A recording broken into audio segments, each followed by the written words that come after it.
Nos encontramos con el expresidente de Brasil, Luiz Inácio Lula da Silva, en la central de su partido en Sao Paulo, el Partido de los Trabajadores. A sus 75 años quiere derrotar al presidente Jair Bolsonaro. Según algunas encuestas, Lula tiene una clara ventaja. Durante las elecciones de 2018, usted estuvo en prisión y no pudo presentarse pese a encabezar las encuestas. ¿Alberga sentimientos de venganza o de odio? Si soy sincero, no guardo ningún sentimiento de venganza o de odio, porque en prisión me preparé para enfrentar las adversidades del momento que estaba viviendo. Era consciente de las circunstancias del proceso de corrupción en mi contra, también de las mentiras que se difundían sobre mí, y de la farsa que estaban representando el juez Sergio Moro, la Fiscalía y también la prensa.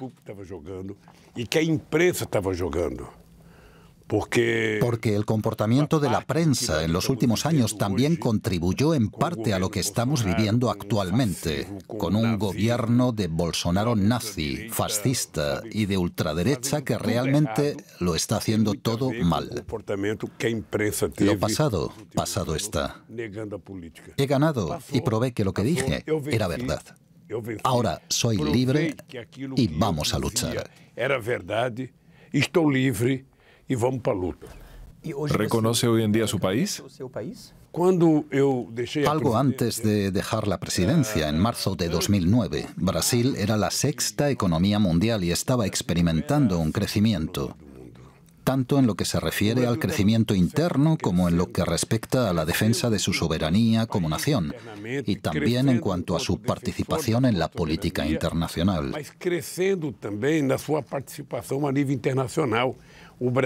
Brasil se había convertido en un protagonista internacional.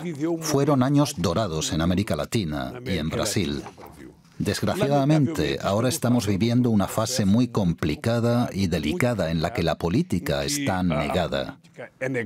El presidente Bolsonaro es absolutamente irresponsable y mentiroso. Siente placer mintiendo y engañando al pueblo. Yo lucharé por la reconstrucción de nuestra democracia y para que Brasil vuelva a ser un país feliz.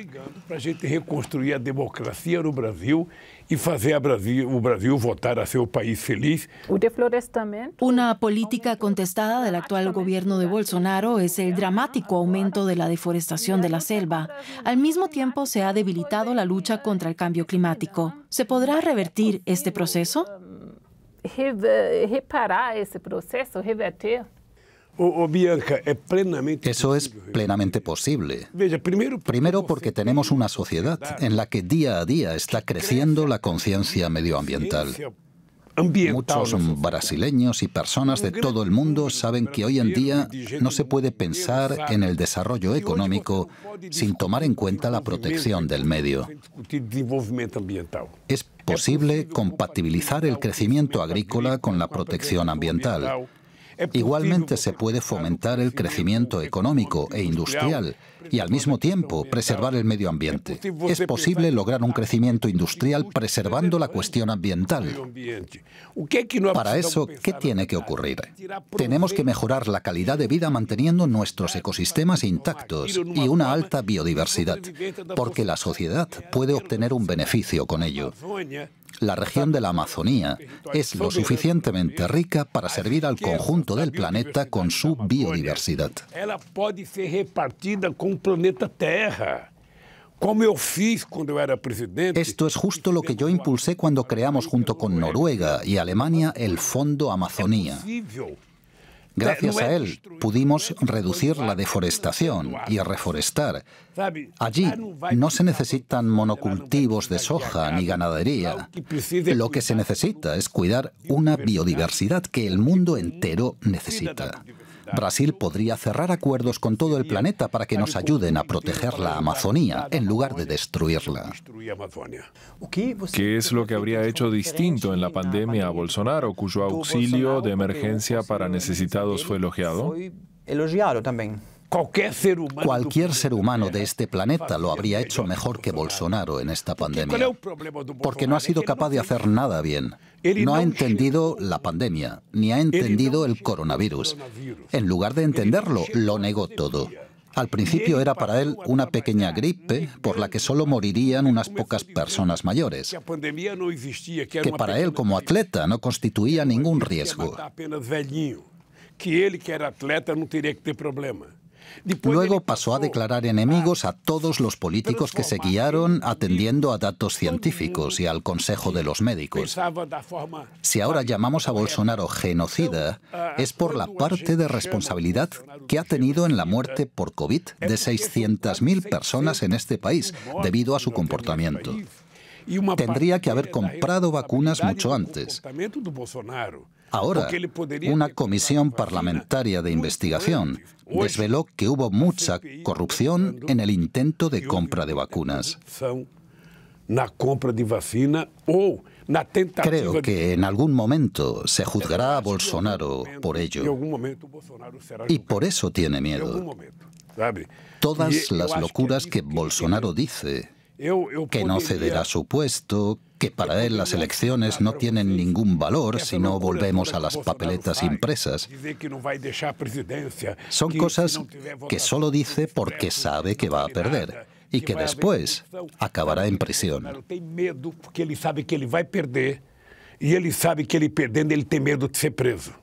¿Cree que Bolsonaro dará un golpe de Estado?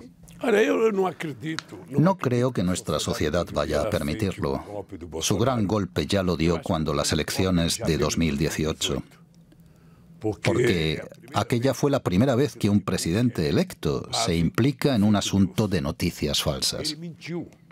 Durante toda la campaña mintió y no participó en ningún debate, y aún así fue elegido. Él es la mentira y el resultado de la negación de la política.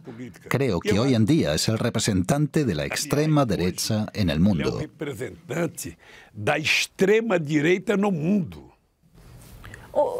¿Cree que habrá un juicio político contra él? Ya hay más de 160 pedidos de impeachment. La iniciativa de someterlos a votación en el Pleno es del presidente de la Cámara. Pero este es parte de la coalición de gobierno de Bolsonaro y por eso creo que no someterá a votación estas solicitudes de la oposición. No ocurrirá porque tienen mayoría en la Cámara. Pero si no pasa ningún pedido de impeachment, será el pueblo brasileño quien le juzgará políticamente. Él será casado pelo povo brasileiro.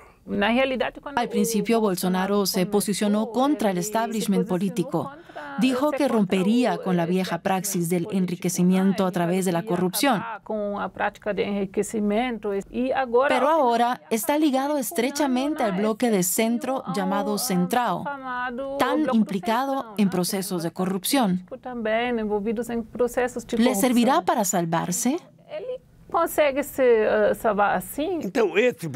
Bolsonaro era tan ignorante que creía que podía hacer política sin tener que tomar en consideración al Congreso, que lo podría hacer todo solo, porque es un superhéroe.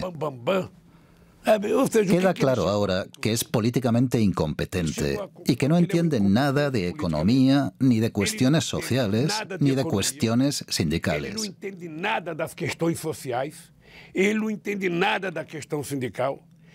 No le gustan las mujeres, ni los negros, ni los indígenas, ni los sindicalistas. No le gusta el pueblo brasileño, ni le gusta la democracia. No tiene ni idea de cómo combatir el desempleo. Brasil está siendo gobernado por un tipo patético.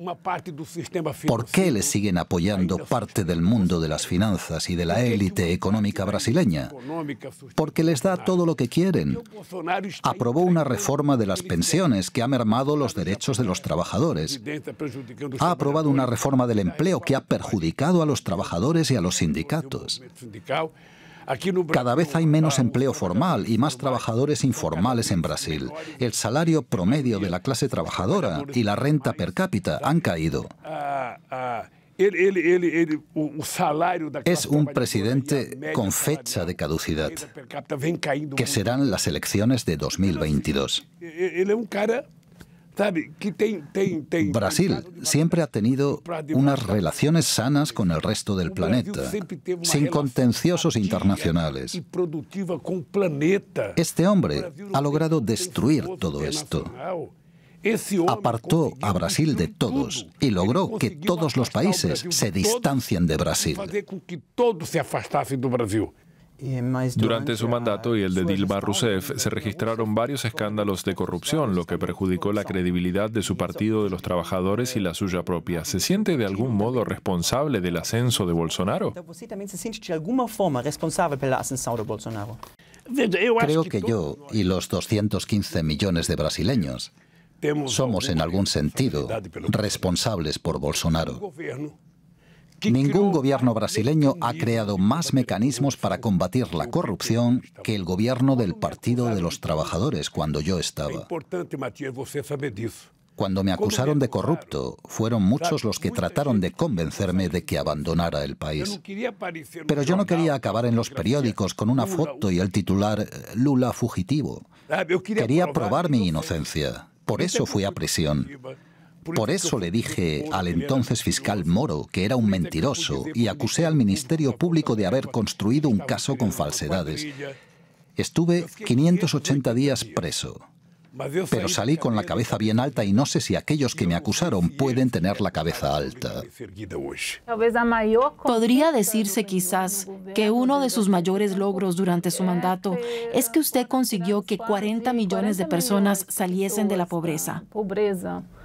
Pero al mismo tiempo, poco después, creció el número de opositores al PT. ¿Cómo se explica usted esta disyuntiva? ¿Le duele todavía hoy en día?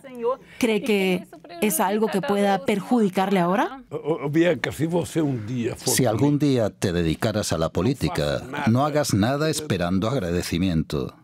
Haz lo que tengas que hacer, lo que es justo para la gente y lo que estás obligada a hacer. Nosotros libramos a 36 millones de personas de la miseria absoluta. Convertimos a 40 millones de personas de las clases media y baja en consumidoras, mientras que Europa generó 100 millones de desempleados por la crisis de Lehman Brothers. En Brasil se crearon 22 millones de empleos formales. 22 millones de empleos formales. Fundamos más universidades en 8 años que en los 500 años precedentes. Más escuelas técnicas que en los 500 años precedentes. La cifra de estudiantes pasó de 4 millones a 8 millones y medio, más del doble. De modo que nosotros demostramos que era perfectamente posible ayudar a los pobres para que pudiesen ascender socialmente.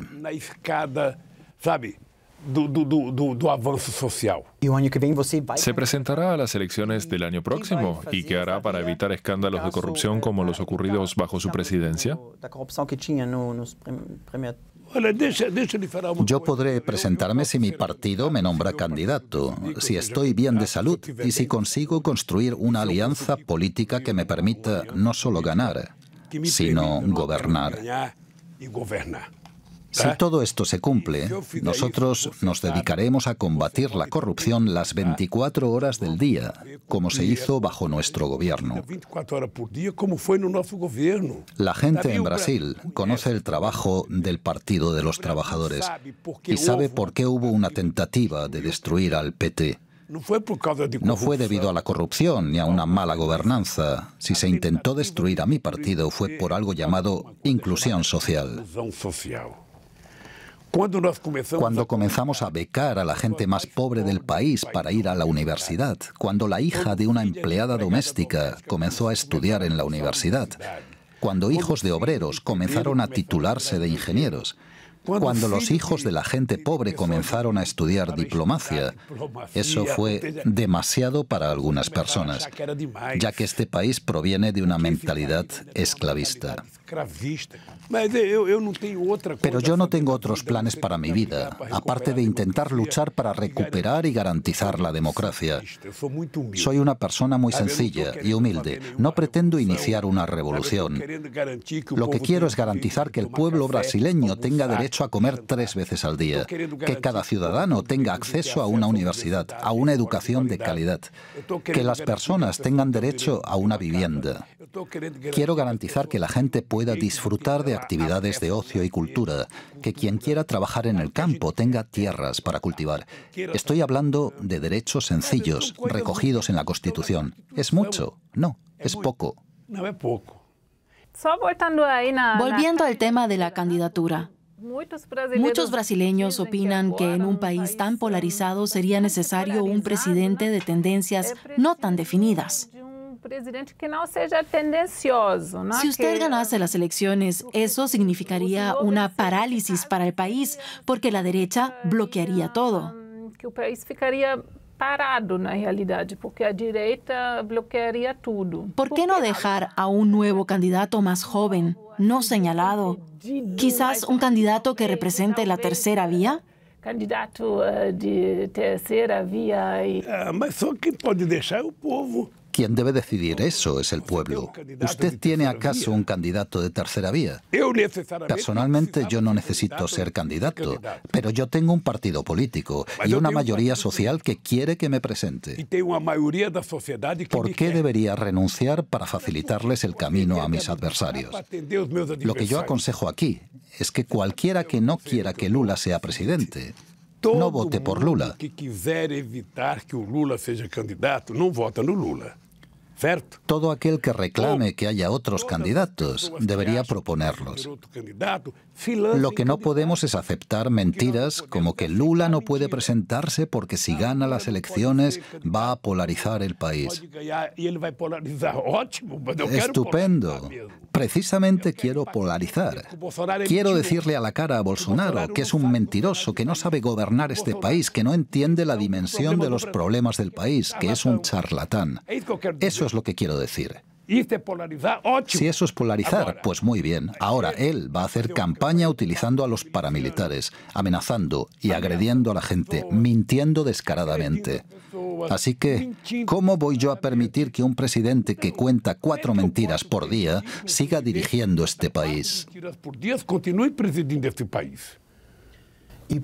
Sea quien sea el próximo presidente, tanto Europa como Alemania insistirán en la cuestión de la protección medioambiental. ¿Considera esta exigencia una hipocresía, ya que Europa impulsa muchos negocios en detrimento del medio ambiente brasileño?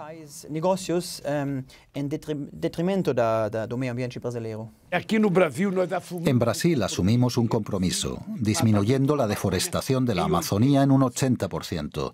Nosotros cumplimos, a diferencia del resto del mundo. Lo que pasa es que, antes de fijarme en qué no han hecho otros países, prefiero ver qué es posible hacer.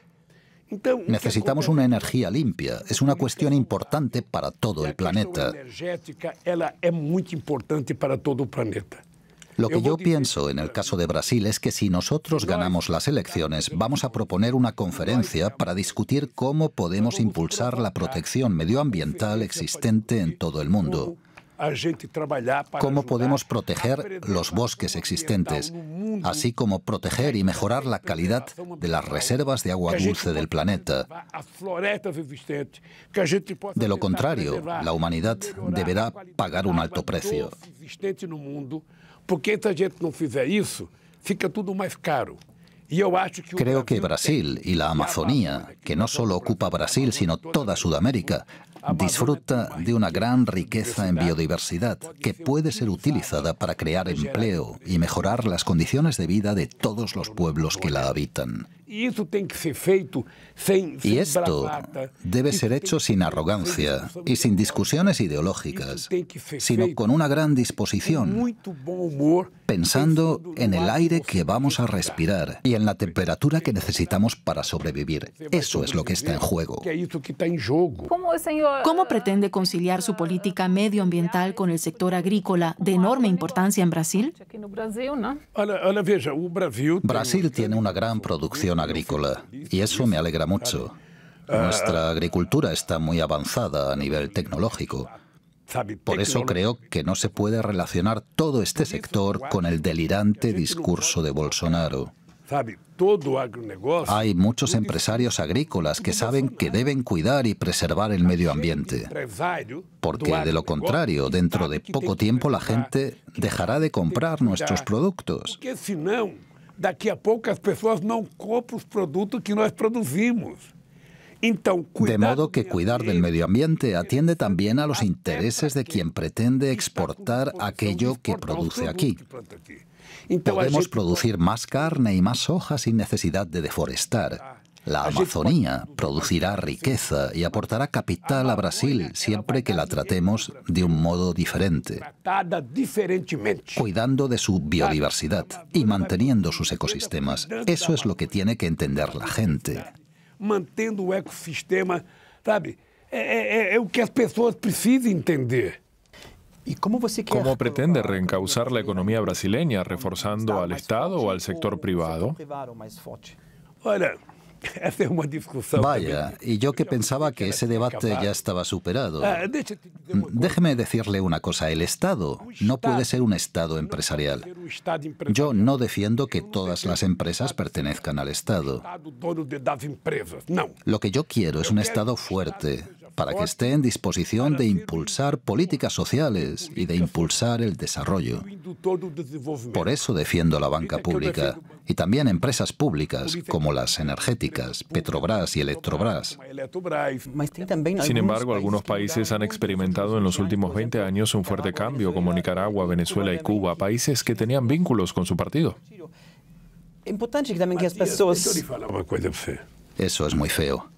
A mí me entristeció mucho cuando la Unión Europea aceptó la farsa de Juan Guaidó autoproclamándose presidente de Venezuela. A farsa, a mentira de eleger o Guaidó. Se lo digo de corazón. Es muy importante aceptar que cada pueblo viva a su manera y construya su propia democracia. Que cada povo construa a sua democracia. Yo mismo podría haber prolongado mi mandato el mismo tiempo que Angela Merkel en Alemania, porque en una democracia parlamentaria no hay problema con que alguien ostente el poder durante 16 años.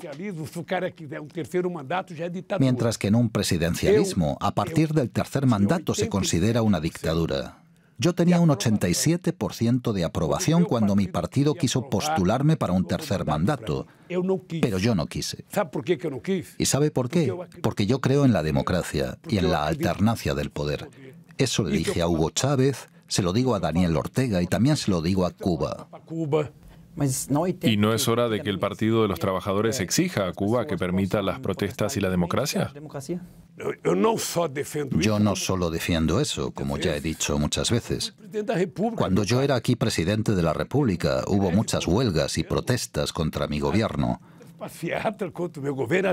Recién en Alemania hubo una protesta contra las restricciones por la pandemia y en las calles había 2.000 policías. No solo hay policía en las calles de Cuba o Nicaragua, sino también en las de Estados Unidos, Alemania, Brasil o Francia.